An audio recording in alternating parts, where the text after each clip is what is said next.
Tonight, hamstrings will be obliterated. Will be obliterated. I can say that with certainty.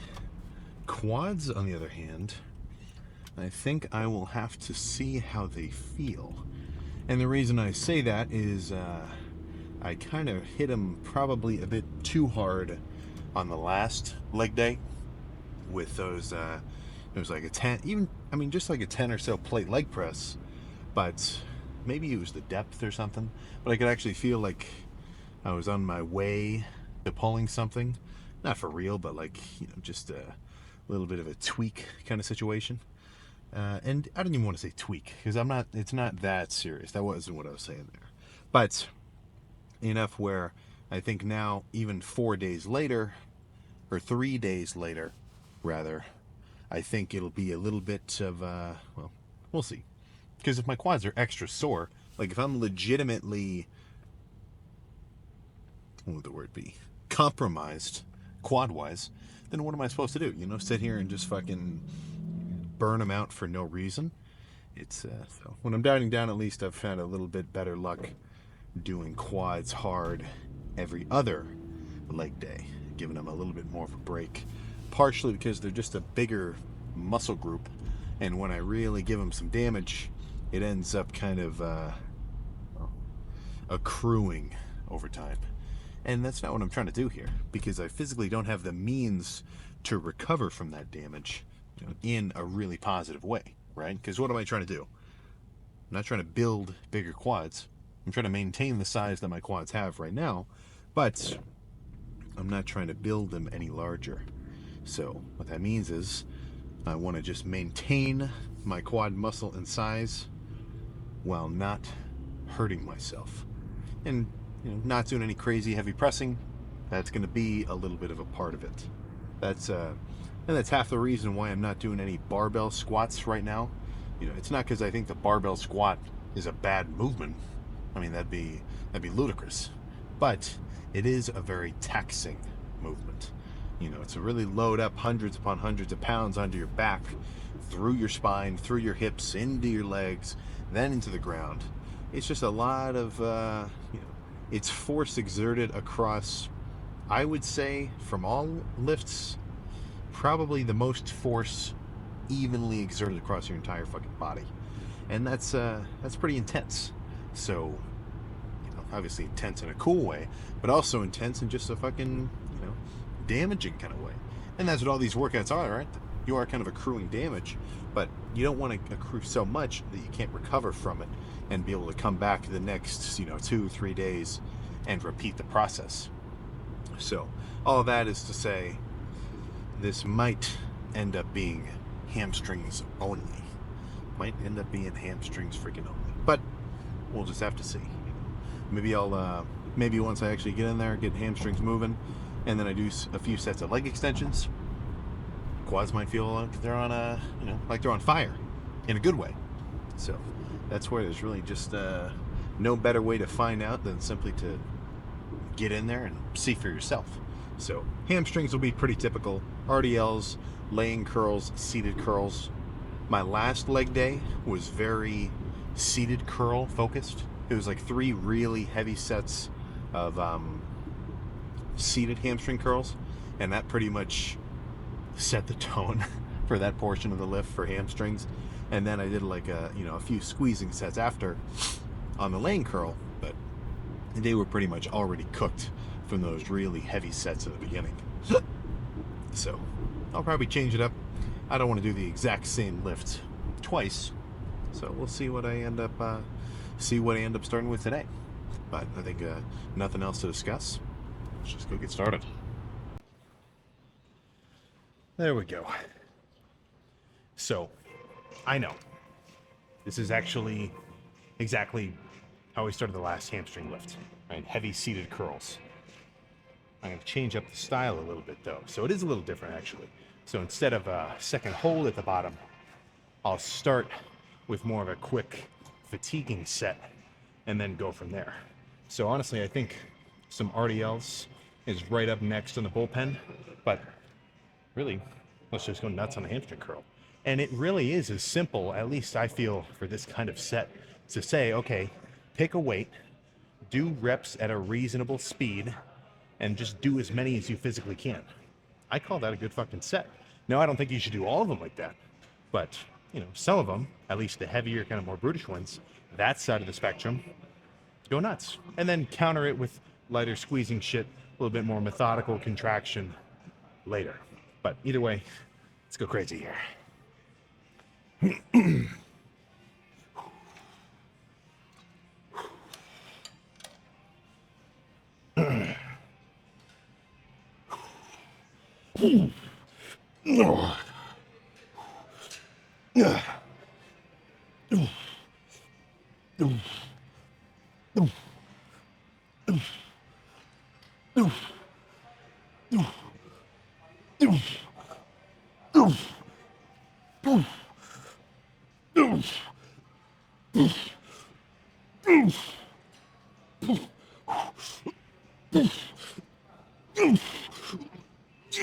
Okay. Whew. Yeah, probably one or two more nasty ones like that, then move on.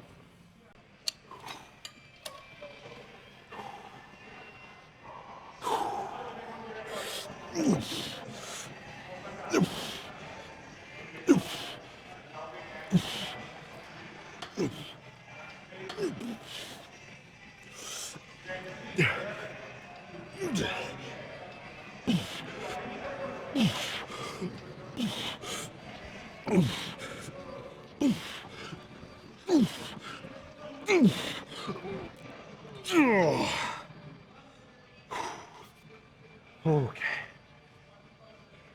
One more. All right.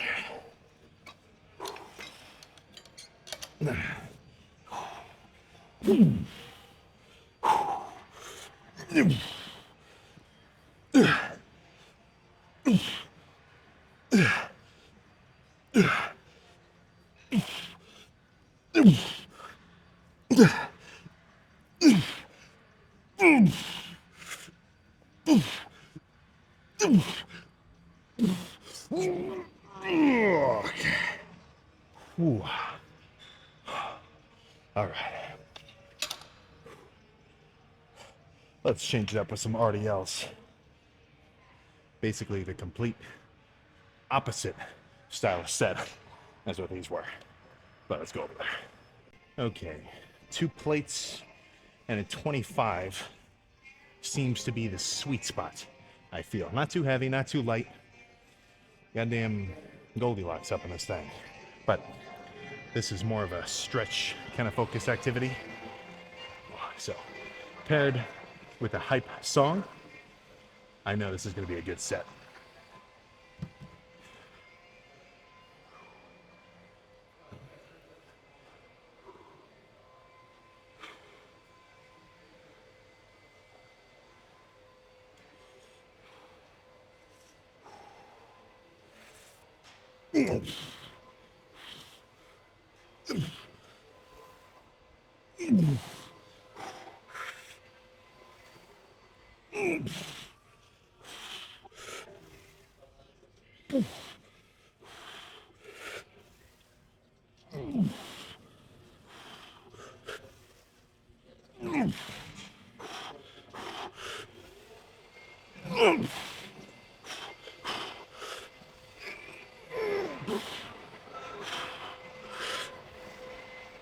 Okay. Ooh. Ooh. I kind of call the set once I can tell I'm using a lot of glutes and lower back instead of quads, or instead of hamstrings. But those were good. And a very different stretch position than what it feels like on a seated curl. So I think 2 more just like that. Maybe 1, I don't know. We'll see.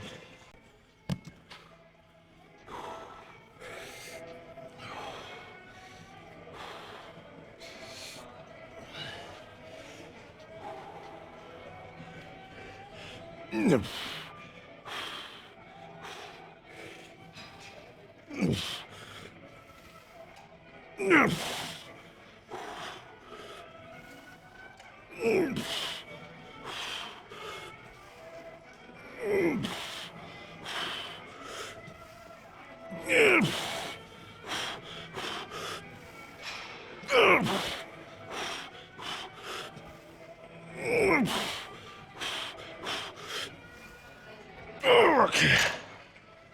Ooh. One more.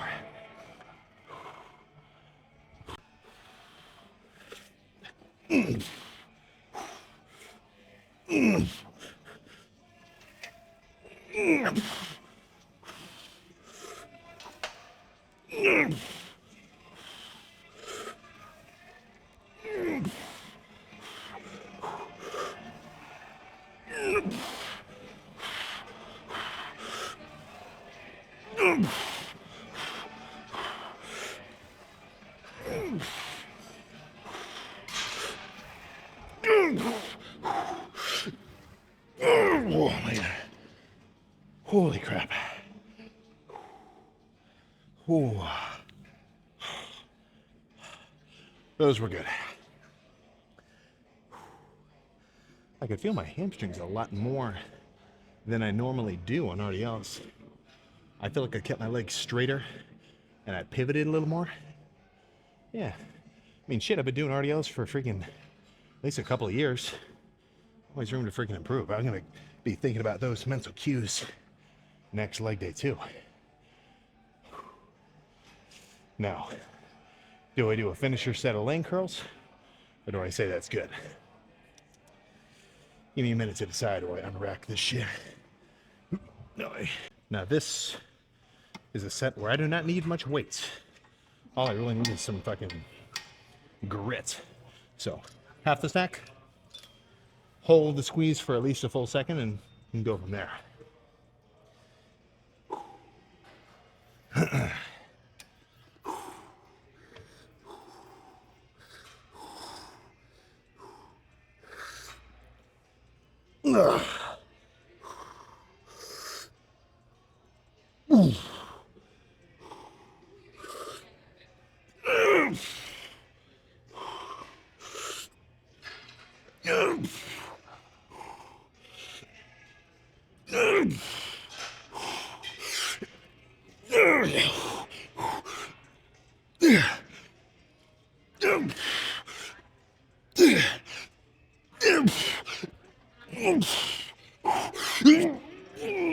Okay.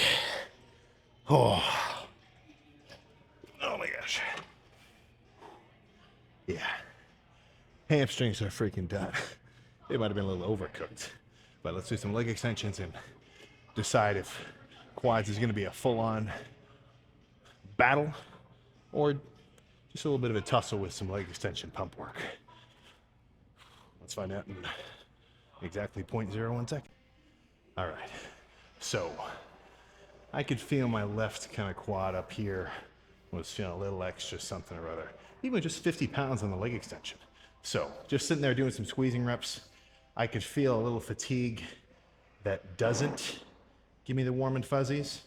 So that's my cue to say, let's leave quads for now, or let's leave quads for next leg day, and then just see how they look unpumped, with hamstrings being the real star today.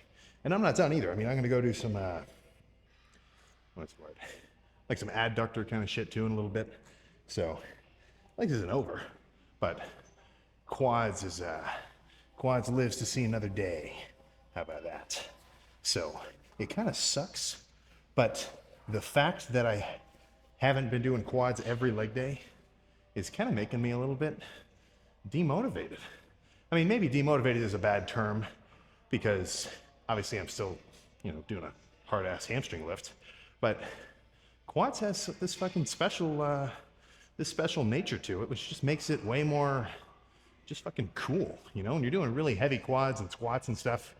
I mean, you just feel like a fucking beast. So the fact that I'm missing out on that is kind of, it's kind of throwing me off my game. But even unpumped, quads certainly have some interesting detail to them. Yeah. So by now I'm actually getting to the point where there's legit feathering, mainly on the left one. The right one only gets a little hint of it up here. But this left one, I mean, nothing like the quad stump. But, for a little 240 pounder like myself, that ain't nothing. And then this leanness will gradually increase to down here with some striations and whatnot.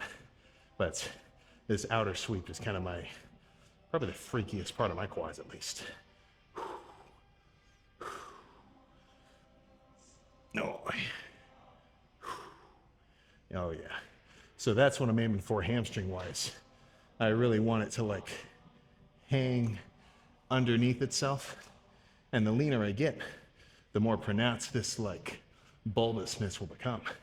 This is actually probably the freakiest they've ever looked in terms of like back of the leg roundness. So that's cool for me. But the real brunt of today's lift is complete with hams. So now, well, I'm just gonna go sit in the adductor machine for a couple of sets. Nothing too crazy. Here we go. Yeah, I'll tell you something. Maybe not my most insane, awe-inspiring workout ever, but spoiler alert, not every lift is going to be like that, you know? I mean, you got to think about it. How many times are you supposed to come in here and, and get some kind of pump going? Depending on how long you want to be doing this for, or how far and, whatever kind of gains you want to get out of it. Thousands of fucking lifts. I think so far I'm at about, so excluding any kind of like sports-based stuff, pure regular Sam initiated lifts, if I'm about 6 years and a little bit of change deep. That's 6 times. Let's even be a little bit conservative and say I took 2 weeks off every year, lifting wise, which I do not think I did, because that would be more than, well, actually, I don't know, maybe. How many days off have I taken in the last 2 years? Pretty much every lift has been documented, so I don't know. Well, either way, 6 years. Let's just keep it simple. That's 350 days a year. So let's say I didn't take too many more rest days than 2 weeks a year, ish, something like that. So that puts me at 2,100 lifts, give or take. And some of those times I was oh shit. Yeah, I'm remembering back now. I used to do 2 a days. For a while, I was on this kick, and by a while, I mean like 4 months, where I wanted to do. I feel so silly talking about it now, because I look back and I'm like, man, that was not an awesome use of my time. I totally could have just done regular workouts, but I was doing I called it a limb day and a torso day. So I was dieting at the time. So I didn't need to, it's not like I suddenly made no gains. All I was doing was maintaining the muscle I've already built. But my logic was, okay, if I can recover in a day and then lift the next day, then that means I should try to hit everything about 3 times a week. So that would essentially be upper, lower, repeat, just, indefinitely. So in my mind, I thought, okay, well, I don't want to do an upper, lower. How about I do legs in the morning, arms at night, and then the next day I'll do chest, or I'll do back in the morning, or back in like the midday, and then chest at night. And I wouldn't do any pre-workout for that first lift, but I would for the second lift. So that night with legs, I would take have a good leg, or no, that night with arms, I would do arms with pre-workout, stemmed up on 200 something milligrams of caffeine. And then on, the next day, I would do back in the kind of morning-ish, and then chest at night. But all that's to say, I've gone through periods where I've done all sorts of crazy kind of shit, and it all adds up. Even if you're doing something that might have been a little bit silly like that, like 2-a-day workouts, guess what? You are still way ahead of the game compared to anybody doing nonce-a-day workouts. You know what I'm saying? So there's a certain draw, and it's very interesting to really debate, like, what's the best way to do it? And my way is better than your way. You're a freaking idiot for doing it that way. You have to do it like this, because it's and that's just human nature. Everybody loves to be the smart one and explain the right way to do it, and it's kind of, it just kind of sucks. Some people play into that way too much, where you can tell they totally get off by trying to convince someone that they're right, they're wrong, and that they should listen to them. But, try not to get too misconstrued. Working out, as long as you go hard, is going to fucking work, right? I mean, frankly, if you took two guys who have never worked out before, never done any kind of weight-based training, let's say they're both 160-ish, 5'11", 5'10", or something, regular body fat, kind of just like you took a classic dude, and you put one of them through some insane powerlifter training, and by insane I just mean like legit consistent training. And for him, you made strength the primary vector. That's what he's aiming for. He wants a bigger bench, bigger squat, bigger deadlift. The other guy, you give him bodybuilding as his primary vector, right? He wants bigger biceps, bigger chest, bigger back, bigger everything. So he's just doing bodybuilding workouts, 8 sets of pull-ups, or no, what I say, 8 sets of curls, 8 sets of, not a couple sets of curls, like full-on arm days, chest days, like classic kind of bodybuilding stuff like that. And then you take even a third guy, let's throw one more dude into the mix, and you have him just do some basic, well, not basic, but some more maybe CrossFit style stuff, more functional training. You have him do some, I don't want to say snatches and like clean and jerks and stuff, but you have him do like sled pulls and sprints and like plyometric stuff, lateral, all sorts of activity. You put them all on the same diet, and you basically let them loose for 6 months. I'm not even talking a year. 6 months. Consistent training on everybody. If all 3 of those dudes were seriously grinding, they got a good amount of sleep, and they were staying well hydrated, guess what? By 6 months, all of them will have made considerable gains. And in no way am I, sure, I'm probably a bit biased, right? If I want to get bigger, I'm going to lift in a muscle growing style, right? Bodybuilding, that's the primary vector I'd be aiming for. But any kind of training is going to give you physically induced results if you go hard enough, So that's where you don't even have to, let's say you don't like bodybuilders, you don't like the bodybuilder kind of vibe and look. Powerlifting is your shit, Who cares if these guys look like they can lift a lot of weight? I really can lift a lot of weight. Any kind of reasoning or whatever, right? Maybe you got a bunch of buddies where they all have, I'm not going to say CrossFit class. That would, sounds like a little demeaning. But they CrossFit train 4 times a week, all at the same time at the same gym. Dude, go with them, if you're watching this video, you might not, you're probably doing your own kind of workouts solo style, I would presume, or maybe as a crew. But it's, as long as you are exerting yourself physically, you will see results. Now, of course, you should try to optimize it. I want to be a better lifter tomorrow than I was yesterday, and I want to get better at everything, and I want to try different stuff and tweak my approach so that I can get the full kind of muscle growing stimulus that I can out of my training. Which even today, doing those RDLs in that specific kind of way, where I felt like I stuck my butt out a little bit more and kind of reached for my toes a little more than I usually would. And I'm not saying like I went deeper. The Smith machine only goes so deep, but like that was what I was imagining, and it felt way better. So I'm going to repeat that exact style again next leg day. So all that's to say is, like, sure, you want to improve over time. You want to follow the most recent literature on your, well, maybe I'm not saying go that far, but yeah, obviously you want to improve. But do not suddenly think that if you're not doing 5 rest pause sets with a stretch focused emphasis in the quarter portion of the rep range with 80% of your 10 reps in reserve, whatever, that you're not going to be able to work out. Don't fall for this optimization propaganda. Now, of course, that's not to say you can't optimize your training, but everybody takes it too far, I feel. Right? I mean, go nuts. The working out used to be much simpler. Right? You used to say, go hard on curls, go hard on bench, go hard on everything. And guess what? If you went hard, you got results. Now it's,